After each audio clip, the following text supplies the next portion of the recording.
नहीं, गर्व से कहो हम हिंदू हैं तो समझ में आता है। और ये जो कहते हैं कि हिंदुस्तान में रहना है तो जय श्री राम कहना है, कहने की जरूरत नहीं, लोग खुद ही कहते हैं, खुद ही कहते हैं, कहने की जरूरत नहीं है। मुझे आज भी याद है अमीर खुसरो कहा करते थे छाप तिलक सब छीनो तो उससे नाई ना मिलाए के, तब तो हमने नहीं कहा। और बुल्ले शाह कहते थे कि आज होली खेलूंगी बिस्मिल्लाह, आज खेलूंगी होली रसिया क्या है बिस्मिल्लाह, ये तो तब हमने नहीं कहा। तो इस देश की परंपरा है, हम लोग सब एक हैं, यूनाइट हैं, और हम लोगों को रहना चाहिए। मगर ये जो यात्रा है, ये यात्रा अपनों को जोड़ने की है, सनातन को जोड़ने की है, यूनाइट करने की है। अच्छा, ये सनातन और हिंदुत्व में फर्क क्या है? अब आपने सुना होगा विपक्ष के नेता बार बार ये कहते हैं कि हिंदू और हिंदुत्व में फर्क है। ये जो हिंदुत्व है ये बड़ा खतरनाक है, ये आरएसएस का हिंदुत्व है, ये विश्व हिंदू परिषद का। Little knowledge is a very dangerous thing. आप सूरज से उसकी रोशनी अलग कीजिए और सेब से उसका रस अलग कीजिए, हाउ कैन बी पॉसिबल? आप बोलते हुए सोचते तक नहीं है, और उसके बाद आप कह देते हैं कि हिंदू और हिंदुत्व में अच्छा अंतर बताइए क्या है। अपने आप से बोल दिए 4 घटना घटा करके, वो भी आप ही ने घटाया होगा, और उसके बाद सबको अलग कर दीजिए। अलग करने की तो परंपरा है ही। मैं अभी ना कहा कि राजीव गांधी जी कहते थे कि मैं देश जाति विहीन देखना चाहता हूं, मेरा स्वप्न यह है। और सुपुत्र कह रहे हैं कि मैं जातिगत जनगणना कराऊंगा।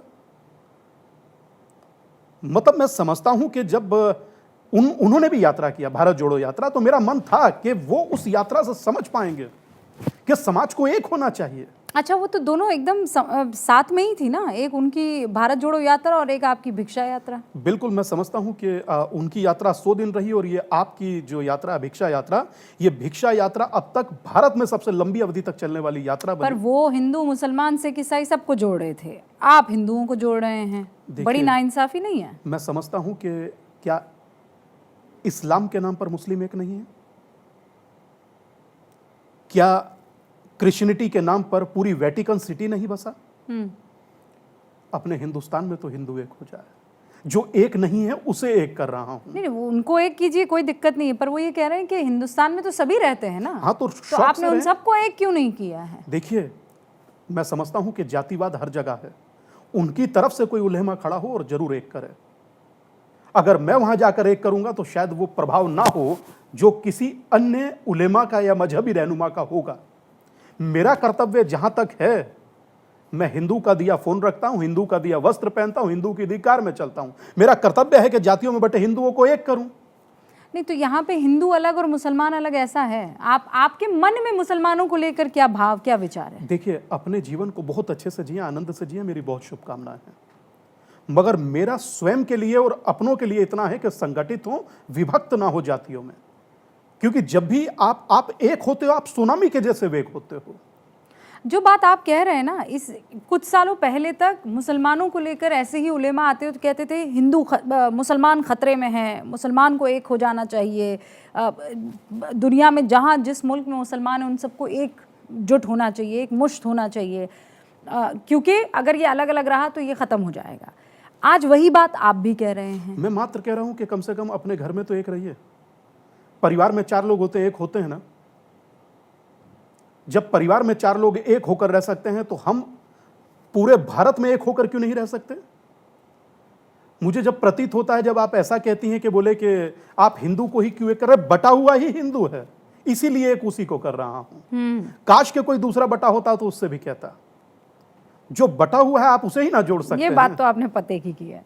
और अभी आप देखिएगा, एक छोटी सी नाराजगी आपसे व्यक्त कर रहा हूं, अभी चुनाव के नतीजे आएंगे तब आप देखिएगा ठाकुर बहुल्य इतना, ब्राह्मण बहुल्य इतना, जाट बहुल्य इतना, गुजर बहुल्य इतना, तो राजनेता करते हैं क्योंकि वो वोट बैंक है। कुछ राजनेता करते हैं, कुछ न्यूज चैनल करते हैं, सारी चीज राजनेता ही नहीं करते। हम तो जो दिख रहा होता है वो दिखाते हैं ना स्वामी। मगर फिर भी एक बात कहूंगा, हमें तो जो अब भाई वहाँ फला इलाके में फला आदमी को टिकट इसलिए दिया गया क्योंकि वो उस जाति का बहुल्य है। छोड़ दीजिए, कभी आपने आज तक कहा कि सिया बहुल्य इतना, सुन्नी बहुल्य इतना, पसमानदा बहुल्य इतना, अहमदिया बहुल्य? बिल्कुल नहीं कहा, बिल्कुल नहीं कहा ना। हाँ। तो ये नाइंसाफी तो आप कर रहे हैं हमारे साथ। हम कहाँ, वो तो सेंसस कर रहा है ना भाई। देखिए, वो जानकारी जो देता है वो हम तक पहुंचाता है, हम वो जानकारी सामने रख देते हैं। सेंसस के पैमाने बदल जाते हैं, दूसरी तरफ सेंसस बदल कर चलता है। बस मेरी यही नाराजगी है। हालांकि ये नाराजगी आपसे नहीं कह रहा हूं, पर मेरी नाराजगी ये है। और मेरी उम्मीद है, जब महात्मा गांधी ने छुआछूत के विरुद्ध एक अनशन किया था तो अनुच्छेद 17 बना था। लेकिन स्वामी जी ये बात तो सही है ना, ये बात तो आप मानेंगे ना कि ये हिंदू हिंदू हिंदू ये भिक्षा यात्रा तक बहुत अच्छा लगता है, लेकिन जैसे ही आपके इलाके में मान लीजिए जाट बहुल इलाका है और आप वहाँ किसी नॉन जाट कैंडिडेट को उतार देते हैं तो वो उसको वोट नहीं करता है। देखिए चीजें बदल चुकी हैं, पर मैं राजनीति में जाना नहीं चाहता। बहुत सारे क्योंकि घूम फिर कर स्वामी जी आएगा राजनीति पर ही। हरियाणा में ही देख लीजिए, बहुत सारी चीजें और समीकरण बदले हुए हैं। कोई है ना सीएम, तो ठीक वैसे ही मैं समझता हूं कि चीजें बदलेंगी। आगे वो चलेगा जो कैपेबल होगा, और हाँ जो चले सो चले, मगर चले हिंदू होकर। मेरी किसी से कोई गिला शिकवा कोई ना है। आप सपा में रहिए, बसपा में रहिए, तेदेपा में रहिए, मेरा कांग्रेस में रहिए, मेरा कोई किसी से गिला शिकवा नहीं है, पर रहिए तो हिंदू होकर ना। आपके सामने कोई 100 करोड़ लोगों के धर्म के उन्मूलन की बात करे और आप मुंह पे हाथ रखकर खड़े रहें। इतनी बात कहने की क्षमता किसी और के प्रति है? बोनवीटा भी पी ले तो खड़े नहीं हो पाएंगे, पांव कांपने लगेंगे, डॉक्टर बुलाना पड़ेगा। मगर सनातन को बोलकर आप चले जाते हैं। क्यों? क्योंकि आप संगठित नहीं है, आपको टेकन फॉर ग्रांटेड लिया जाता है।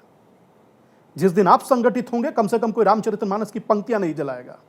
जिस दिन आप संगठित होंगे, कोई श्रीमद् भगवत गीता में जिहाद नहीं बताएगा। आप लोग कह सकते हैं ये भड़का रहे हैं स्वामी जी, बैठ भड़का कह रहे हैं, बता रहे हैं। ये तो ऑन रिकॉर्ड बातें हुई हैं, वो बोल रहा हूं। अपने घर से कुछ नहीं बनाया। जो अब से पहले यहां पर परम आदरणीय, प्रातः स्मरणीय और रात्रिकालीन वंदनीय बोलकर गए हैं, मैं तो वही बता रहा हूं। दीपांकर स्वामी ने खुद तो कुछ नहीं बनाया। तो हाँ, इतना जरूर कहूंगा, एक हूं, यूनाइट हूं, ताकि आपकी भी रक्षा हो, आपके धर्म की भी रक्षा हो, और धर्मो रक्षति रक्षिता। भाई ये आरोप लगते हैं कि जब जब बीजेपी सत्ता में होती है, ये हिंदू इसी तरीके से जागता है, बहुत इतराने लगता है, गर्वान्वित होने लगता है। अपने धर्म पर गौरवान्वित होना कहाँ गुनाह है? जब सपा की गवर्नमेंट थी, 11-12 की बात है, उस समय भी आश्रम में बाबा ने धर्म संसद किया था। लोगों को आने नहीं दिया गया, उसके बाद भी लोग आए, कीचड़ में से आए, बारिश हो रहा था। हमें हमेशा इस बात का गर्व रहेगा कि मैं हिंदू हूं, सनातनी हूं और भारत में जन्मा हूं। इससे बढ़कर मेरे लिए कोई गर्व नहीं हो सकता। अच्छा, आपने अभी अभी कहा था कि अमृतकाल है ना? तो ये अमृतकाल कैसे है? क्या मतलब? ये अमृतकाल है वो कि राम मंदिर बन रहा है इसलिए अमृतकाल है, काशी विश्व कॉरिडोर बन गया है इसलिए अमृतकाल है, नहीं, देखिए वो सरकार का काम है, मोदी रूल कर रहे हैं इसलिए अमृतकाल है। पर देखिए मुझे इतना जरूर खुशी और प्रसन्नता होती है कि आज़ादी के बाद कोई प्रधानमंत्री जन्मभूमि पर कृष्ण के दर्शन करने गए। मेरी प्रसन्नता है ये।